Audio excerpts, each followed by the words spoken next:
Hi, thank you for watching my views and news.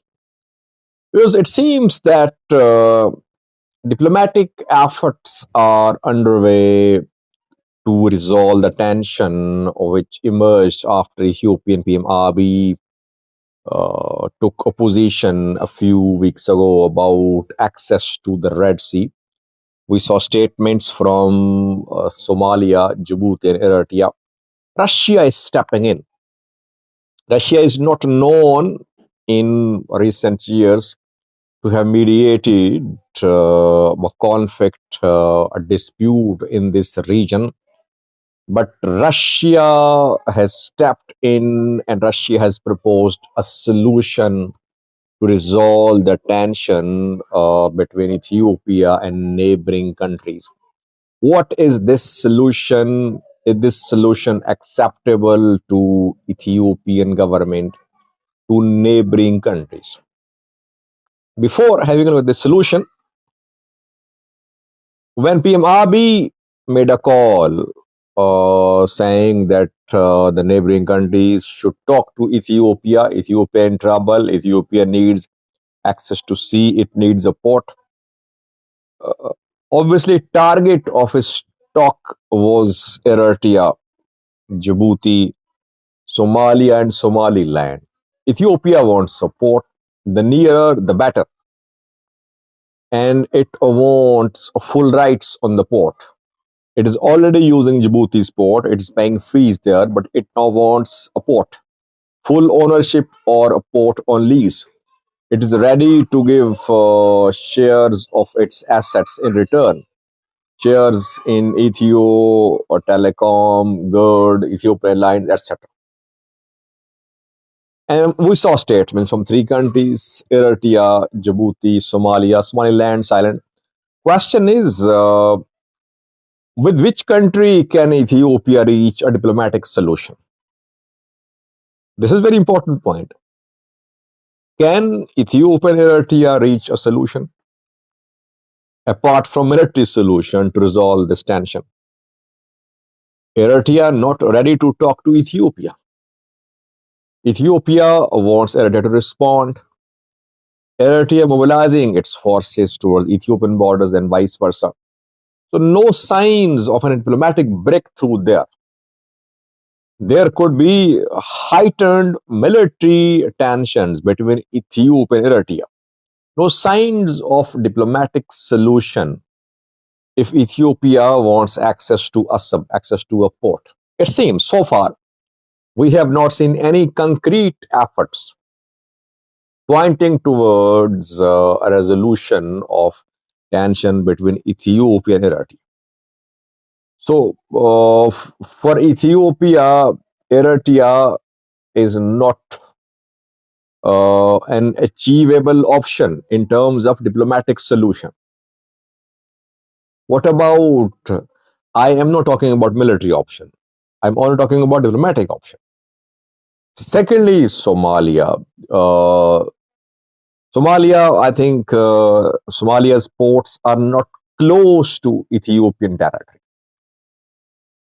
Ethiopia would have to invest a lot. But what Somaliland?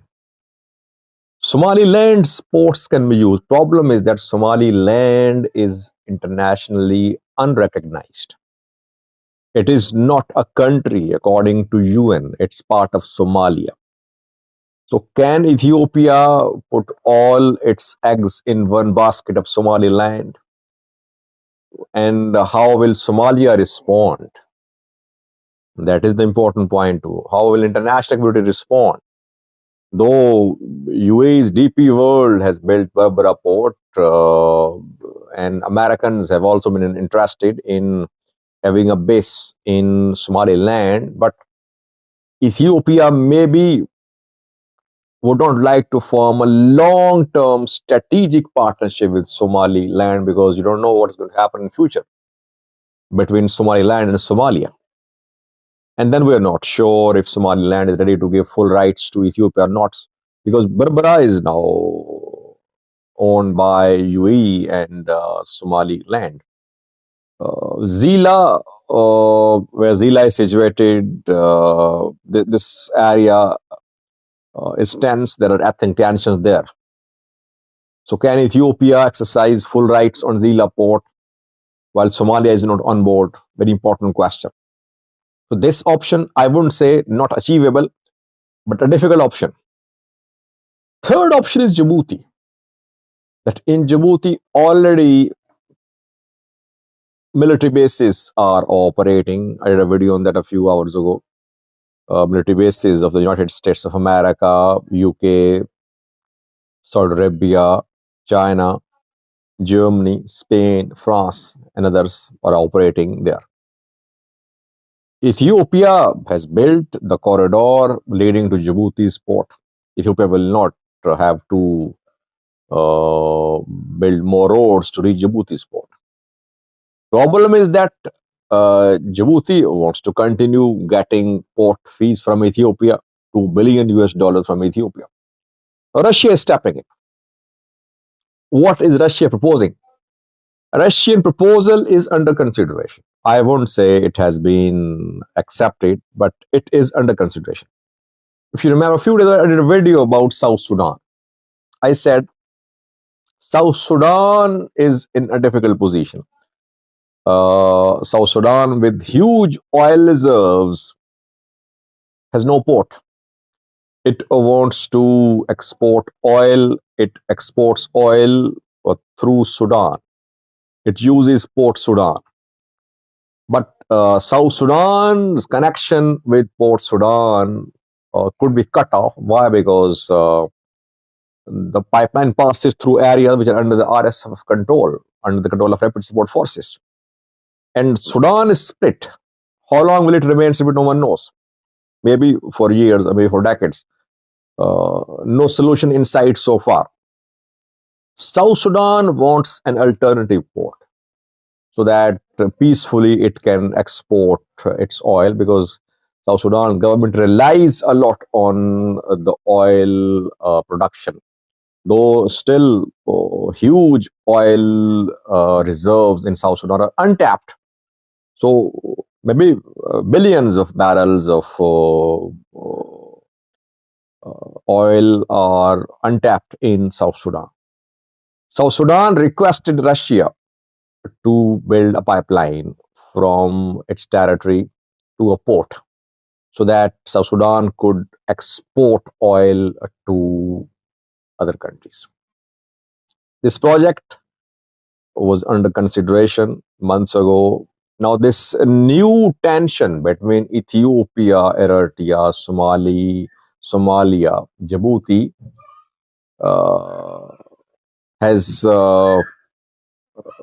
given importance to the South Sudan oil pipeline project. Russia is interested. Russia wants to build oil pipeline from South Sudan through Ethiopia, either to Eritrea or to Djibouti.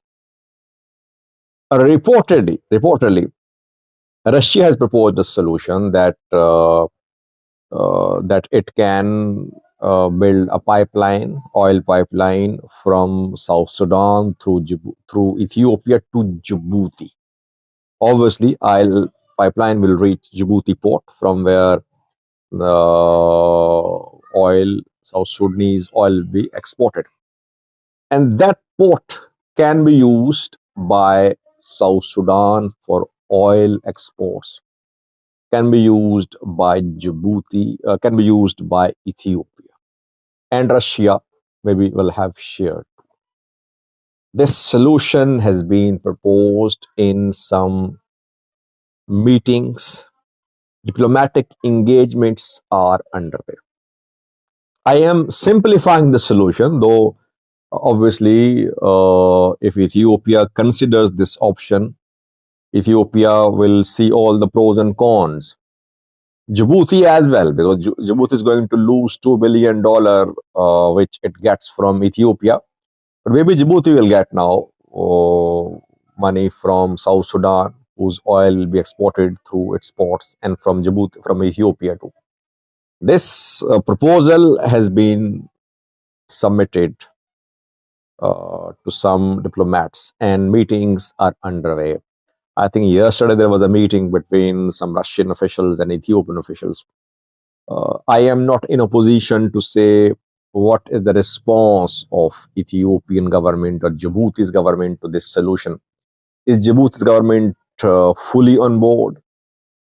Djibouti's government, I don't think will have any objections. Why? Because it is attracting another customer, and that is South Sudan. But on what terms will Ethiopia get access to the port in Djibouti? That remains to be seen. Russia is stepping in. Russia wants to be a party too. It wants, obviously, it will build the pipeline. It will get money from South Sudan. It wants to be partner in the port operations too. I'm not clear because I have only received an outline of this plan. Full plan has not been made public so far. Hopefully, we might see that in coming days or weeks. But a good thing is that at least diplomatic solutions are being tried and tested. That's a good thing. At least no one is talking about war. And when bigger powers involve themselves, obviously solutions are found, and Russian intervention is for economic purpose. It wants to get economic benefit. It wants to be a player in this region, and it could de-escalate the very highly tense situation in this region. Let's see how Ethiopia responds, how Djibouti responds. By the way, Eritrea can also take advantage of this project if it wants to. I don't know how Isas Evok is thinking, but South Sudan, Ethiopia, Assam oil pipeline is also a very viable option. Let's see, does Eritrea want to be part of this project, or does it want Ethiopia to stay out of it? That we'll see. It should be decided as a purely business deal. What is in this deal for Eritrea, for Djibouti? I think Eritrea can take advantage of this. It can get benefits from this project if it allows the project to use a support. Let's see. Let's hope that some solution is found to the ongoing tensions in this region of Africa. Thank you.